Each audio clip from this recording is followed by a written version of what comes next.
تو سما نے مسلسل پل پل جو تمام تر ڈیولپمنٹ ہے اس حوالے سے مسلسل اپنے ناظرین کو اپڈیٹڈ رکھا ہے، اور جیسے کہ آپ نے دیکھا بھی کہ field marshal Syed Asim Munir Tehran روانگی سے کی خبر بھی سب سے پہلے سما نے بریک کی اور اس حوالے سے بتایا ناظرین کو جو رول ہے میڈیشن کا پاکستان کا وہ ظاہر ہے کسی سے ڈھکا چھپا نہیں ہے۔ اس سے پہلے بھی ہم نے دیکھا ایک بڑا ہی ہسٹورک میز سجائی گئی کہ آفٹر 4 ڈیکیڈز ہم نے دیکھا کہ امریکہ اور ایران ایک میز پر بیٹھے تھے جب اسلام آباد ٹاکس ہوئی تھی۔ میں اس کا حوالہ دے رہی ہوں، اینڈ جیسے کہ ہمارے پاس سینئر رینک پرسن ندیم ملک صاحب نے بھی ابھی آپ نے سنا کچھ لمحات پہلے کہ انہوں نے بھی یہ کہا کہ لیٹر آف انٹینٹ پر ہو سکتا ہے کہ سائن ہو، جو کہ اٹ سیلف پاکستان کے لیے انشاءاللہ اگر یہ ہوتا ہے تو کتنی بڑی اچیومنٹ ہے، کتنا سگنیفیکنٹ، کتنا ہسٹوریکل اور تاریخی رول ہے جو پاکستان نبھا رہا ہے، فیلڈ مارشل سید عاصم منیر صاحب نبھا رہے ہیں۔ تو پاکستان کا خطے میں قیام امن کا مشن اب تو ظاہر ہے گلوبل دنیا کے سامنے ہے، سب تعریف کر رہے ہیں۔ سپاہ سالار صفاتی محاذ پر کافی سرگرم ہے۔ فیلڈ مارشل عاصم منیر کی ثالثی کی کوششوں کے سلسلے میں تہران آمد ہوئی۔ یہ ویجولز آپ دیکھیں سائڈ بائی سائڈ۔ ایرانی وزیر داخلہ اسکندر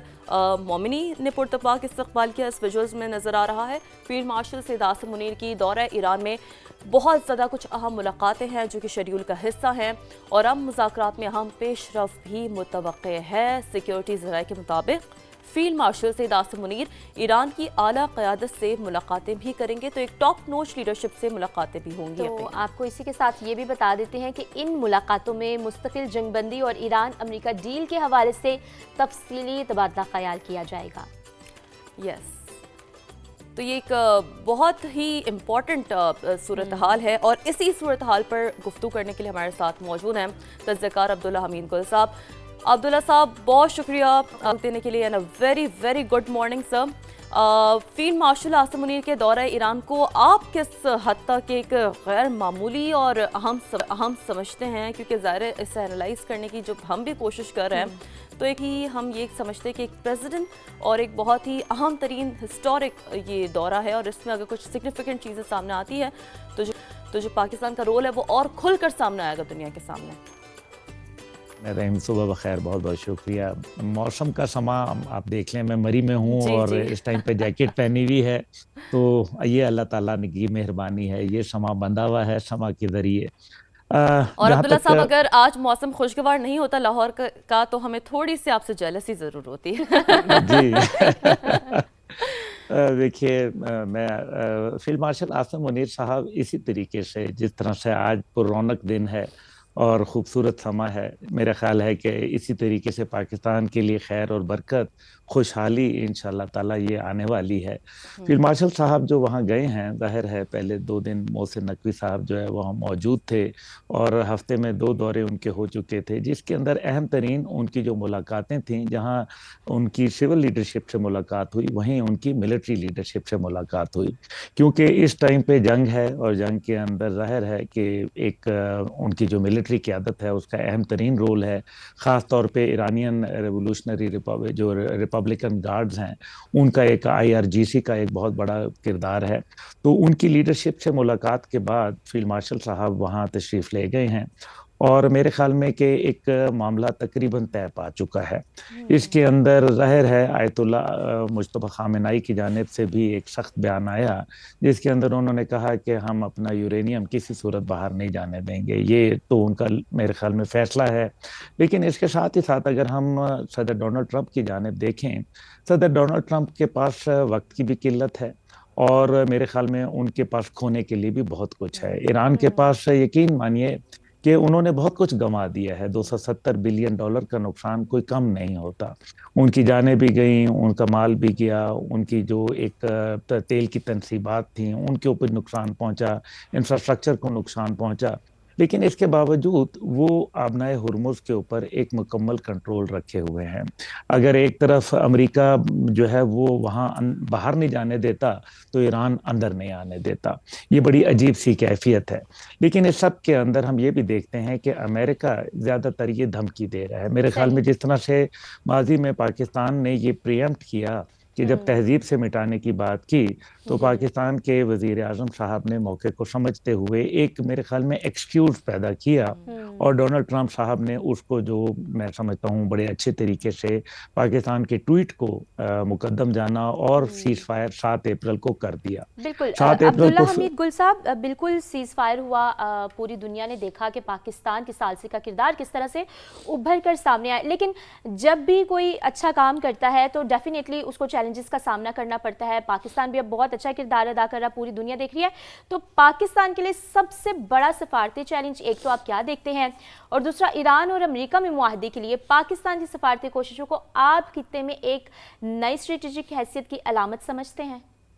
دیکھیں، علامت تو بن چکا، پاکستان ایک نیا طاقت کے طور پر ابھر کے آیا، اب دنیا اس کو مڈل پاور کے طور پر دیکھ رہی ہے، لیکن میں سمجھتا ہوں یہ مڈل پاور نہیں بلکہ عالم اسلام کی واحد سپر پاور ہے، اور آپ کو اور ہمیں یہ فخر ہے کہ پاکستان وہ واحد ملک ہے جس کا ایک فوجی بیس ادر دین پاکستان بھی موجود ہے، یعنی کہ سعودی عرب میں۔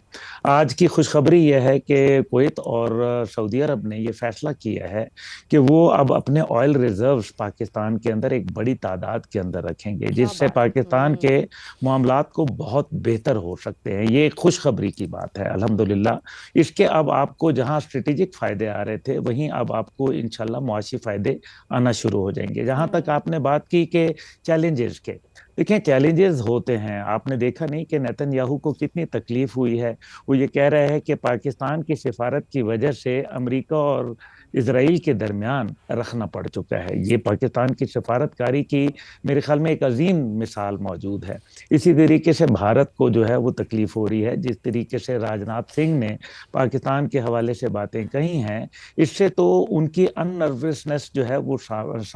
نروسنس جو ہے وہ سامنے نظر آ رہی ہے، تو ان نرو ہو چکے ہیں وہ لوگ۔ اس کا مطلب بڑا وضاحت سے ہے کہ پاکستان کے لیے چیلنجز جو جہاں تک ہیں وہ سفارتی سطح کے اوپر یقیناً یہ ایک چیلنج ہے، لیکن اور اور ماشاءاللہ عبداللہ صاحب ہم دیکھ رہے ہیں کہ چیلنجز ہیں، اپارچونٹیز بھی اس سے زیادہ ہیں، جیسے کہ آئل ریزروز کا اپنی گفتگو میں آپ نے خود ذکر کیا۔ میں چاہوں گی تھوڑا مفصل انداز میں آپ اس حوالے سے بات کر سکیں کہ دیکھیں سیکیورٹی ڈپلومسی میں تو ظاہر ہے پاکستان اس وقت سر فہرست ہے، کامیابی بھی سمیٹ رہا ہے، لیکن اس کے اور ہم دیکھیں گے آگے چل کے کہ معاشی طور پر اور سیاسی لحاظ سے کیا اثرات آئیں گے، کیا سگنیفیکنٹ فیکٹرز ہیں جو ہم اچیو کر سکتے ہیں، کیونکہ ظاہر ہے اکانومک اسٹرینتھن ہونا بھی ایک بہت اہم ترین فیکٹر تو ہے نا۔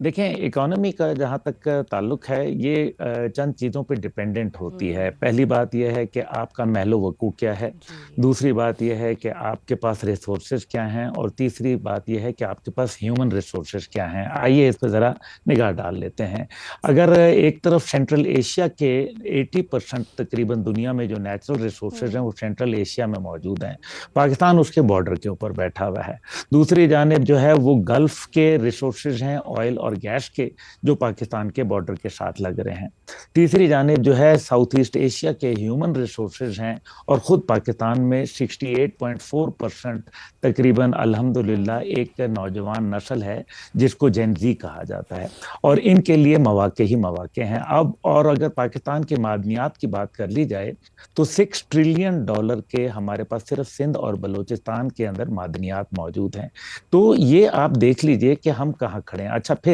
جو ہماری سیکیورٹی شیلڈ ہے وہ اتنی مضبوط ہے کہ ہم ایک نیوکلیئر پاور ہیں، بڑی ذمہ دار نیوکلیئر پاور ہیں، اور پھر اب جو ڈپلومسی کے اندر کامیابیاں ہیں اب اس کو میرے خیال میں ہارویسٹ کرنے کا ٹائم آ چکا ہے۔ اب آپ دیکھیں کہ کیسے یہ ان ساری چیزوں کو آپس میں بلینڈ کیسے کرنا ہے۔ بلینڈ ایسے کرنا ہے کہ پاکستان نے سیفٹی اور سیکیورٹی انشور کرنی ہے،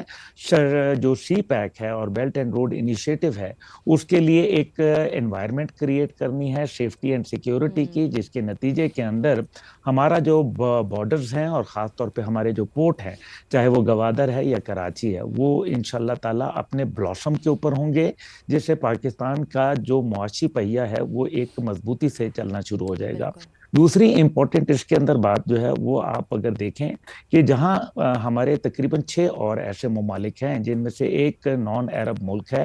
جو پاکستان کے ساتھ سعودی عرب کی طرز کے اوپر دفاعی معاہدہ کرنا چاہتے ہیں۔ امریکہ نے دنیا کے اندر اپنے بیسز جہاں جہاں بنائے وہاں کی معیشت کو گھسیٹ کے اپنے ملک میں لے آیا۔